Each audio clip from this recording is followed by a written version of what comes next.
ব্যাকে চলে আসার পর দেখতে পারবো এটাও টিক মার্ক হয়ে গেছে এবং এটাও কমপ্লিট হয়ে গেছে। তারপর হচ্ছে আমরা টার্গেট অডিয়েন্স এটা সিলেক্ট করে নিব। দেন টার্গেট অডিয়েন্সে আমরা ক্লিক করে নিলাম এবং এখান থেকে হচ্ছে টার্গেট এজ গ্রুপ যে what are target age group of your app.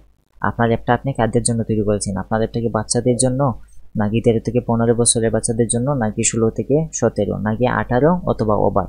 তো আপনি যদি বাচ্চাদের জন্য অ্যাপ তৈরি করেন তাহলে এই যে এখান থেকে বাচ্চাদের জন্য যেই এইজের জন্য আপনি অ্যাপ তৈরি করছেন সেইটা দিয়ে দিবেন। আর আপনি যদি বাচ্চাদের জন্য অ্যাপ তৈরি করে না থাকেন তাহলে 18 এন্ড ওভার এই জিনিসটা দিয়ে দিবেন। এই জিনিসটা আপনি সিলেক্ট করে দিবেন। তো এটা হচ্ছে ম্যান্ডেটরি।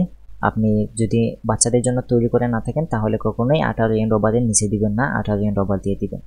তো এমন না যে 18 এন্ড ওভার দিলে আপনার ইউজার কম পাবেন। বেশিরভাগ অ্যাকাউন্টে দেখবেন যারা 15-16 বছর তারাও কিন্তু জন্ম তারিখ বা এই 18-র বেশিই দেয়। তো যেহেতু আমার একটা বাচ্চাদের জন্য না, 18 এন্ড ওভার আমি দিয়ে দিলাম এবং এটা আপনাদের টিকমার্ক দিতে হবে না। নেক্সটে ক্লিক করে দিব, তারপরে হচ্ছে সেভে দিয়ে দিব। তো দেখতে পাচ্ছি এটা সেভ হয়ে গেছে এবং ব্যাকে চলে আসবো। তারপর হচ্ছে আমি দেখতে পারবো যে এটাও কমপ্লিট হয়ে গেছে। তো এতক্ষণ হচ্ছে আমরা এগুলা কমপ্লিট করলাম। এখন হচ্ছে আমরা নিউজ অ্যাপটা দেখি, নিউজ অ্যাপটা কমপ্লিট করব। তো আমরা হচ্ছে এই অপশনটাতে ক্লিক করব।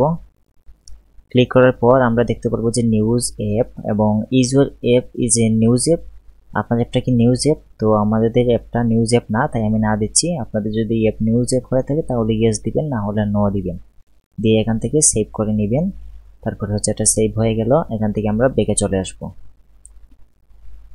তো এরপরে হচ্ছে ডাটা সেফটি। তো এটা অনেক বড় একটা সেকশন, এটা সব লাস্টে করতে চাচ্ছি আমি। আগে এইগুলা কমপ্লিট করে নিই, তারপর হচ্ছে ডাটা সেফটি নিয়ে বিস্তর আলোচনা করা হবে।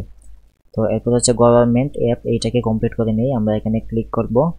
দেন এখানে হচ্ছে দুইটা অপশন, ইয়েস অর নো, এবং প্রশ্নটা হচ্ছে is your app develop by or on behalf a government, for example a national health, city parking, state licensing app. মানে আপনার অ্যাপটা কি কোনো গভর্নমেন্টের অধীনে তৈরি করা হচ্ছে বা কোনো গভর্নমেন্টের নির্দেশে তৈরি করা হচ্ছে, যেমন ন্যাশনাল হেলথ রিলেটেড মানে জাতীয় স্বাস্থ্য সম্পর্কিত কোনো অ্যাপ, বা সিটি পার্কিং যেমন শহরে কোনো কিছু পার্কিং, গাড়ি পার্কিং বা লাইসেন্স দিচ্ছেন এরকম কোনো অ্যাপ কিনা।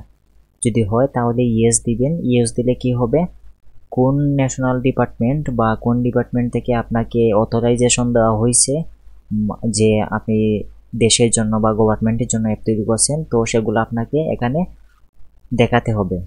আপনাদের সার্টিফিকেট বা নির্দেশনা সব কিছু আপনাদের গভর্নমেন্ট ডকুমেন্ট আপনার এখানে শো করতে হবে। তো আপনার অ্যাপটা যদি যেমন গভর্নমেন্ট রিলেটেড না হয়, ন্যাশনাল হেলথ বা সিটি পার্কিং বা লাইসেন্সিং অ্যাপ না হয়ে থাকে তাহলে নো দিবেন। তো আমার অ্যাপ তো এরকম নাই, তো আমি নো দিব। তারপর হচ্ছে এখানে সেভ করে দিব। তো আমরা দেখতে পেলাম যে এটা সেভ হয়ে গেছে। দেন হচ্ছে ব্যাকে চলে আসবো।